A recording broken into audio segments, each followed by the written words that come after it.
Olá, pessoal! Antes de começar esse vídeo, se inscreva no canal e ative o sininho. Agora, vou contar uma história que vai fazer você pensar 2 vezes antes de olhar as notificações do seu celular tarde da noite. A última notificação! Era quase meia-noite e Marina estava deitada em sua cama, navegando pelo celular, como fazia todas as noites antes de dormir. O quarto estava escuro, iluminado apenas pela luz azulada da tela do smartphone. O silêncio da casa era absoluto, exceto pelo ocasional zumbido do ventilador. De repente, uma notificação apareceu. O som familiar do plim ecoou pelo quarto. Marina franziu a testa. Ao ver o nome do remetente, era seu próprio nome. Pensou ser algum bug do aplicativo, mas quando abriu a mensagem, seu coração gelou. Olá, Marina. Você não está sozinha. Ela engoliu em seco, sentindo os pelos da nuca se arrepiarem. Deve ser alguma brincadeira, pensou. Mas então, outra notificação chegou. Estou mais perto do que você imagina. Marina sentou-se na cama, agora completamente alerta. O ar parecia mais pesado, e uma sensação incômoda de estar sendo observada tomou conta dela. Suas mãos tremiam enquanto segurava o celular. Mais uma notificação. Olhe para a porta do seu guarda-roupa. O coração de Marina disparou. Ela não queria olhar, mas seus olhos involuntariamente se voltaram para o guarda-roupa. A porta estava entreaberta, revelando apenas escuridão. Tinha certeza de que a havia fechado antes de deitar. Plim, você consegue me ouvir respirando? Foi então que Marina percebeu. O som do ventilador não era mais o único ruído no quarto. Havia uma respiração lenta, pesada, próxima. Com as mãos trêmulas, ela apontou a luz do celular para o guarda-roupa. A porta rangeu, abrindo-se lentamente. Marina queria gritar, mas sua voz estava presa na garganta. Uma última notificação chegou. Agora é tarde demais para fugir. A tela do celular apagou, mergulhando o quarto na escuridão total. O som de passos pesados ecoou pelo piso. Marina sentiu uma presença se aproximando de sua cama. Quando a luz do celular voltou, por um breve segundo, ela viu. Era seu próprio rosto, mas não era ela. Um sorriso distorcido, olhos completamente negros, uma versão sombria de si mesma. A tela apagou novamente. O celular caiu no chão. Dizem que o celular de Marina ainda recebe notificações todas as noites, exatamente à meia-noite. Mas Marina nunca mais foi vista. Pessoal, espero que tenham gostado dessa história de terror. Não se esqueçam de deixar seu like, compartilhar com os amigos e ativar as notificações. Se você tiver coragem, nos vemos no próximo vídeo. Olá, pessoal! Hoje eu vim contar uma história que vai fazer vocês pensarem 2 vezes antes de acampar. Se preparem, porque o sussurro da floresta não é para os fracos de coração. Era um fim de semana comum quando Marcos, Júlia, Pedro e Ana decidiram acampar na antiga Floresta dos Ecos. Dizem que aquele lugar guarda segredos mais antigos que o próprio tempo. Os moradores locais evitam passar por lá depois do pôr do sol. Mas nossos amigos, bem, eles acharam que eram só histórias para assustar turistas.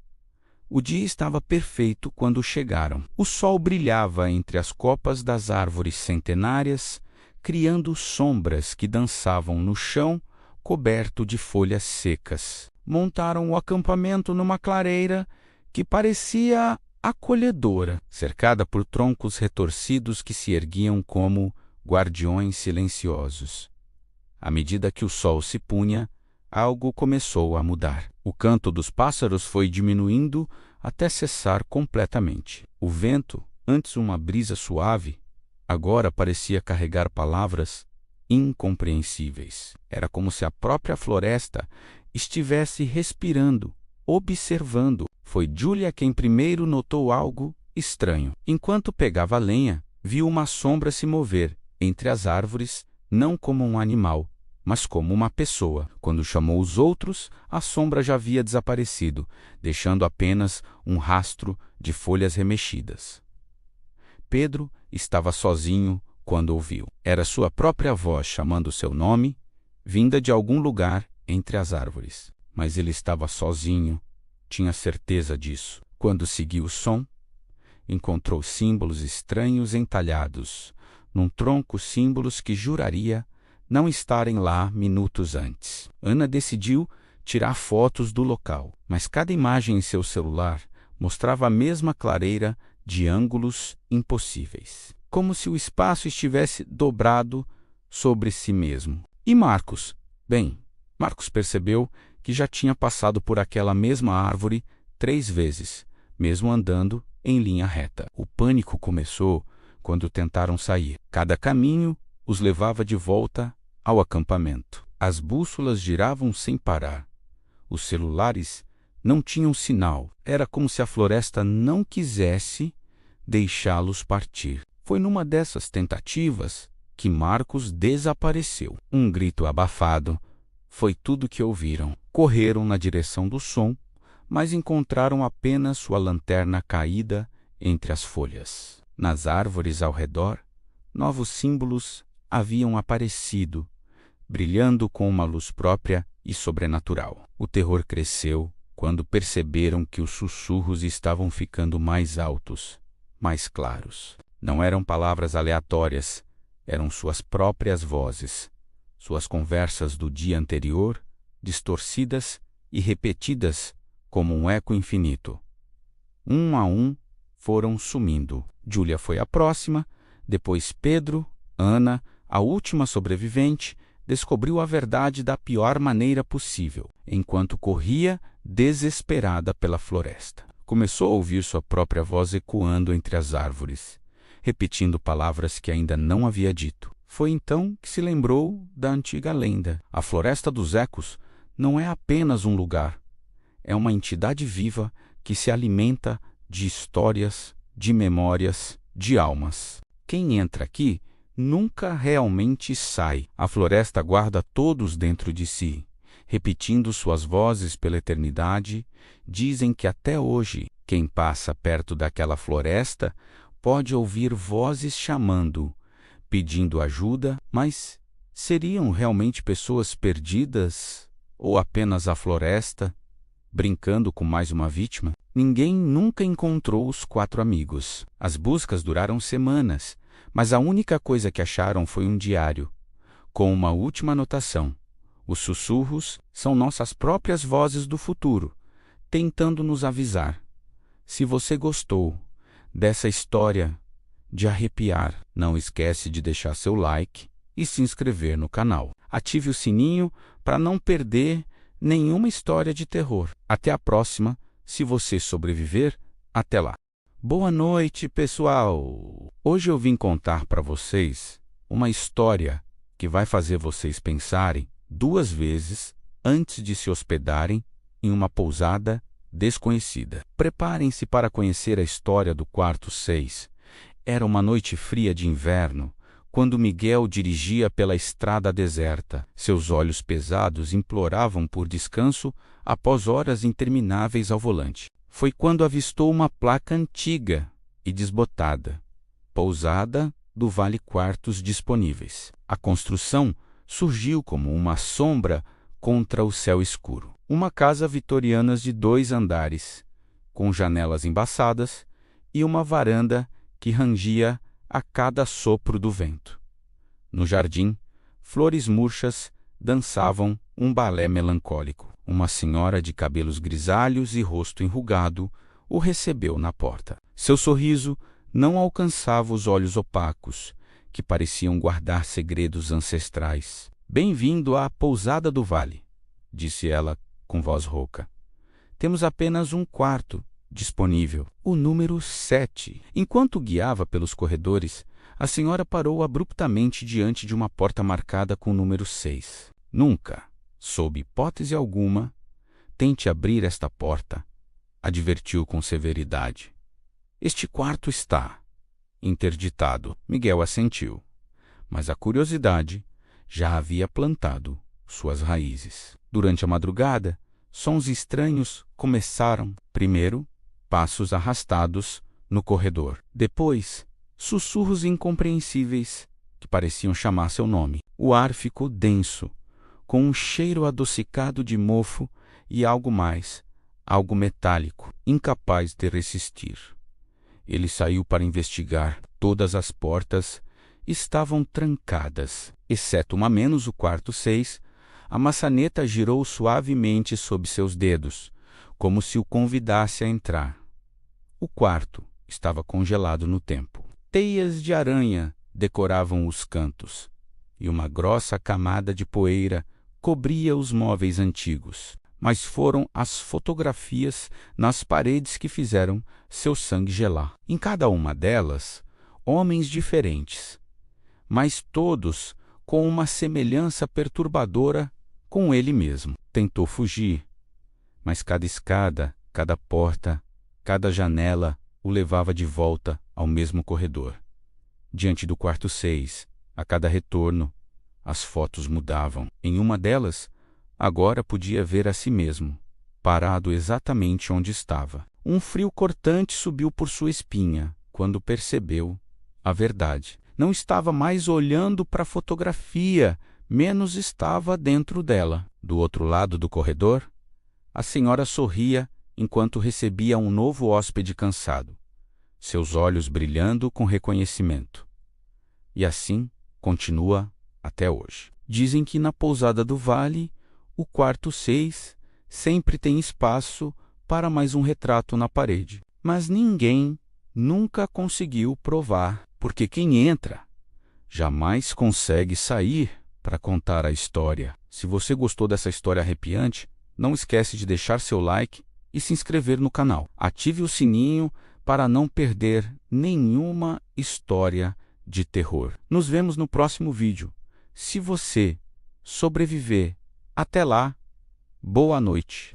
Boa noite, pessoal. Hoje eu vou contar uma história que vai fazer vocês pensarem 2 vezes antes de atenderem o telefone tarde da noite. Se preparem, porque a última chamada está começando. Maria sempre foi uma pessoa independente. Aos 23 anos, finalmente conseguiu realizar seu sonho de morar sozinha em um pequeno apartamento no 3º andar de um prédio antigo. As primeiras semanas foram tranquilas, até que começaram as ligações. Tudo começou numa noite de segunda-feira. O relógio marcava exatamente meia-noite quando seu celular tocou. Número desconhecido. Maria, ainda acordada, terminando um trabalho, atendeu. Do outro lado, apenas uma respiração pesada e um silêncio perturbador. Antes de desligar, ouvi um sussurro.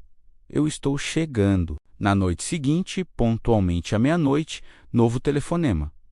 Dessa vez, além da respiração, passos, como se alguém caminhasse lentamente sobre um piso de madeira. Maria começou a ficar inquieta, mas tentou se convencer de que era apenas alguma brincadeira de mau gosto. As ligações continuaram, cada vez mais intensas. Na quinta noite, algo diferente aconteceu. Maria ouviu sua própria voz do outro lado da linha, repetindo palavras que ela havia dito mais cedo naquele dia. Como alguém poderia ter gravado sua voz? O apartamento começou a mudar. Objetos apareciam em lugares diferentes, de onde ela os havia deixado. Seu porta-retratos preferido, sempre na mesinha da sala, amanhecia na cozinha. As chaves, que sempre ficavam penduradas perto da porta, surgiam misteriosamente embaixo do sofá. Na semana seguinte, as ligações começaram a vir também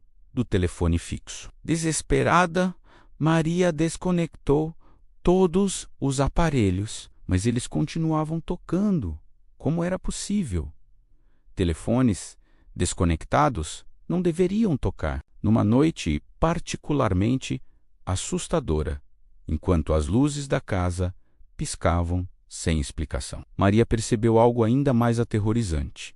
A voz nas ligações parecia cada vez mais próxima, como se estivesse dentro do próprio apartamento. Portas começaram a bater sozinhas. O vento frio soprava pelos cômodos, mesmo com todas as janelas fechadas. E então, numa noite de tempestade, aconteceu. Maria estava encolhida em sua cama quando ouviu a voz, não mais pelo telefone, mas diretamente em seu ouvido. Eu cheguei, em pânico. Ela correu até a porta, mas algo a fez parar. Um detalhe que havia passado despercebido durante todo esse tempo. O painel do interfone interno, instalado na parede da sala, estava piscando. As ligações vinham de dentro do próprio apartamento. O silêncio tomou conta do ambiente e então, mais uma vez, o telefone começou a tocar. Pessoal, espero que tenham gostado dessa história de arrepiar. Se você chegou até aqui, não esquece de deixar seu like, se inscrever no canal e ativar o sininho para não perder nenhuma história de terror. Nos vemos no próximo vídeo, se vocês sobreviverem até lá. E lembrem-se, algumas ligações é melhor não atender. Olá, pessoal! Hoje eu vou contar uma história que vai fazer vocês pensarem duas vezes antes de olharem para um espelho. Se preparem, porque o espelho do corredor não é para os fracos de coração. A família Martínez acabava de se mudar para aquela casa antiga na Rua dos Ciprestes. Era uma residência majestosa, com 3 andares e um sótão, dessas que parecem guardar histórias em cada canto. Paula e Ricardo, junto com seus filhos gêmeos de 8 anos, Ana e Pedro, estavam animados com a mudança. Foi durante a organização inicial que eles notaram, no corredor principal do 2º andar, ocupando quase toda a parede, havia um espelho imenso. A moldura era de um bronze escurecido, com entalhes intrincados de rostos e símbolos estranhos. O vidro estava coberto por uma fina camada de poeira que parecia resistir a qualquer tentativa de limpeza. Ricardo tentou removê-lo menos.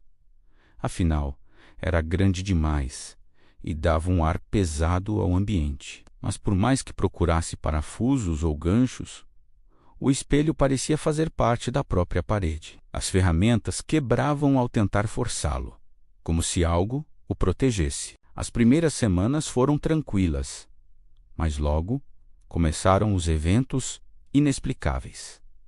Ana foi a primeira a notar. Ela jurava que seu reflexo piscava 1 segundo depois dela. Pedro dizia que via sombras passando por trás dele quando estava sozinho no corredor. Paula começou a ouvir sussurros vindos daquela direção durante a noite. Eram vozes abafadas, como se alguém conversasse do outro lado de uma parede grossa. Ricardo tentava racionalizar, dizendo que era apenas a casa antiga se ajustando, mas até ele começou a evitar passar pelo corredor depois do anoitecer. O som das unhas arranhando o vidro começou numa terça-feira. Era como se algo tentasse escapar, arranhando desesperadamente a superfície espelhada. O barulho ecoava pela casa inteira, mas quando alguém ia verificar, tudo estava quieto e normal. Ana desenvolveu um hábito perturbador. Paula pegou várias vezes conversando com o espelho, rindo e acenando como se houvesse alguém ali. Quando questionada, a menina apenas sorria e dizia: "É minha amiga. Ela mora lá dentro Está muito sozinha. Foi Ricardo quem percebeu o padrão sinistro. Cada vez que passavam pelo espelho, algo ficava para trás. Um reflexo que continuava ali mesmo depois que a pessoa já tinha ido embora.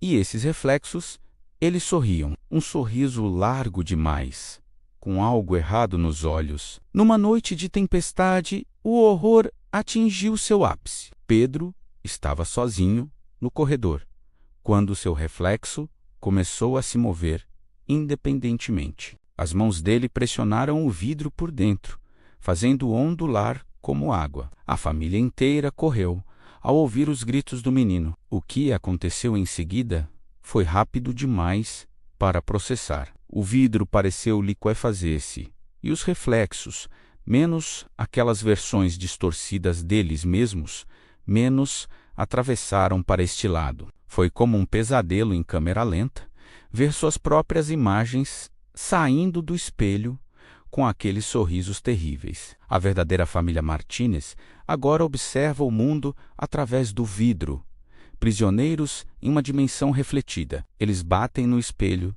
gritam e imploram, mas ninguém pode vê-los ou ouvi-los. Do lado de fora, suas cópias vivem suas vidas, perfeitamente imitando seus gestos e rotinas. Dizem que, às vezes, muito tarde da noite, ainda é possível ouvir batidas fracas vindas daquele corredor. E se você olhar atentamente para o espelho, talvez veja rostos familiares implorando por ajuda do outro lado. Pessoal, espero que tenham gostado dessa história arrepiante. Se você chegou até aqui, não se esqueça de deixar seu like e se inscrever no canal para mais histórias como esta. Ative o sininho para não perder nenhuma novidade. Nos vemos no próximo vídeo, se vocês sobreviverem até lá. Boa noite, pessoal. Antes de começar, não se esqueça de ativar o sininho e se inscrever no canal. Hoje eu tenho uma história arrepiante para contar, baseada em eventos que aconteceram numa live muito peculiar. Era uma noite comum nas redes sociais quando o streamer Lucas decidiu fazer algo diferente. Conhecido por seu conteúdo de jogos, ele anunciou uma transmissão especial à meia-noite. Exploraria o antigo edifício Aurora, famoso pelos misteriosos desaparecimentos que ocorreram ali nos anos 90. E aí, galera, beleza? Hoje a gente vai fazer algo completamente diferente, começou Lucas, ajustando sua câmera enquanto entrava no prédio abandonado. Vocês pediram conteúdo de terror, então sejam bem-vindos ao Aurora. O início da transmissão foi leve, com Lucas brincando e respondendo comentários. O prédio estava escuro, iluminado apenas pela luz de sua câmera. As paredes descascadas e o cheiro de mofo criavam uma atmosfera pesada, mas ele mantinha o bom humor. Foi então que começou, primeiro, um comentário isolado. Tem alguém atrás de você? Lucas riu, achando que era brincadeira. Depois outro, a mulher de vestido branco está te seguindo. E mais outro, ela está cada vez mais perto. Lucas continuava sua exploração, subindo as escadas até o terceiro andar. Galera, vocês estão muito criativos hoje, hein? Não tem ninguém aqui além de mim, mas o chat estava em polvorosa. As mensagens de aviso se multiplicavam. O primeiro sinal real de que algo estava errado veio quando seu microfone captou passos. Passos que não eram dele.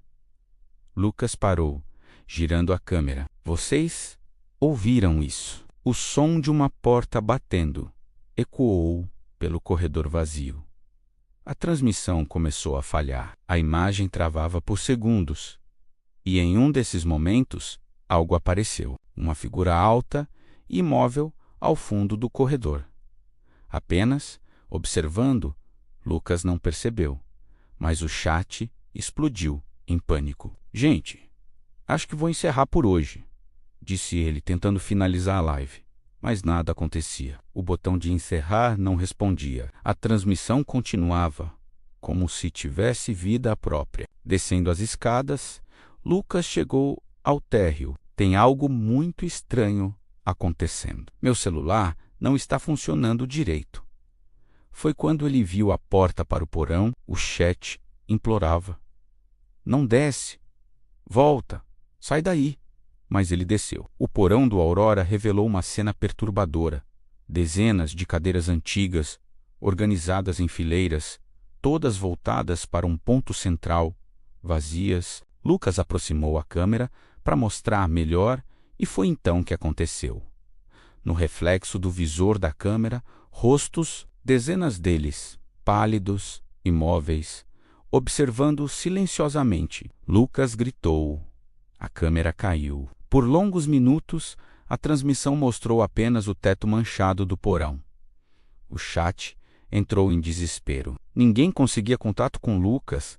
A live se encerrou sozinha às 3h33 da manhã. Na manhã seguinte, algo inexplicável aconteceu. A gravação da live reapareceu no canal de Lucas, mas completamente diferente. Onde antes estava Lucas, agora havia apenas aquela figura sombria, explorando os mesmos lugares, seguindo o mesmo caminho. E o mais perturbador, até hoje, ninguém sabe o paradeiro de Lucas. Seu canal continua no ar, mas a última atividade foi aquela live. Dizem que em noites de lua cheia, exatamente à meia-noite, a gravação aparece como recomendada para usuários aleatórios, mas ninguém que assistiu até o final viveu para contar o que viu. Pessoal, espero que tenham gostado dessa história. Se arrepiou? Então, deixa seu like. Comenta o que achou e não se esquece de compartilhar com aquele amigo que adora uma boa história de terror. Nos vemos no próximo vídeo. Se você ainda estiver aqui para assistir,